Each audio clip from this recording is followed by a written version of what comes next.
Hey guys, Augie and welcome to the channel. Hope you guys are having a fantastic day. And I just want to share with you some tips that you should be running Helltide as soon as you can, whenever it's up. Ignore what people say about it being inefficient or whatever.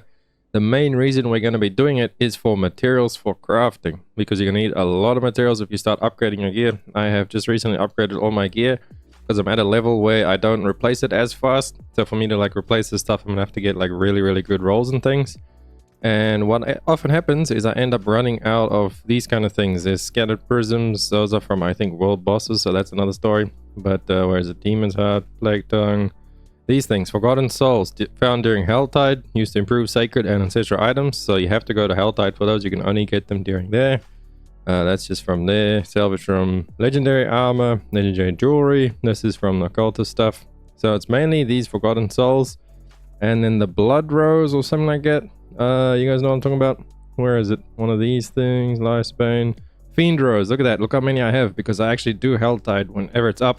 And a lot of people, even at the higher level people doing the Paragon grind, they completely just ignore this. And because it's less efficient. Yes, it's less efficient to do Helltide if you're just going for XP. But when we're doing Helltide, we're not really there for XP. We're there for the crafting materials and the loot. It's very good loot early on, especially once you get to the new world tier. As soon as you hit world tier 3, I highly suggest trying to find yourself a Helltide, because it's relatively easy. It's a lot easier than doing any kind of dungeons. Open world content is always a lot easier than trying to do a dungeon or a nightmare dungeon or something, that's closed up in instance. I don't know why, but the mobs are just a lot easier.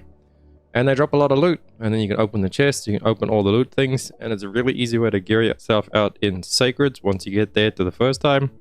And then the second time, obviously, once you get to World Tier 4, you can get Ancestrals. And then going through a Helltide is relatively easy, more or less. If you manage to clear the Capstone dungeon, you should easily be able to clear the Helltides.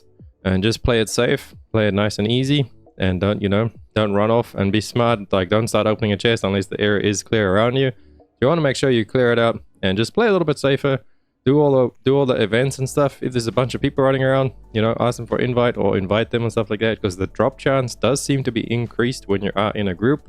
I ran it with my buddy. We two-manned it and we got a lot more drops, and then we actually ended up three-manning with my other buddy later on, and we got way more cinders, it felt like, which is the stuff you get from the Helltide. So it did drop a lot more often, and it seemed like it's a lot better, and it's also a lot safer if you're on Discord and you're checking the map real quick, and then your buddy's watching your back and is like, oh, watch out, there's mob coming and stuff like that.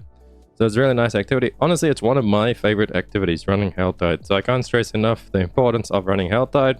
So whenever you see one up, if you're not busy grinding away at dungeons or doing something crazy, then go ahead and run yourself some Helltides, as you will need all those materials to min-max all your builds later on anyway. But that's really it for this video. If you guys found it helpful, please drop a like and a sub to the channel.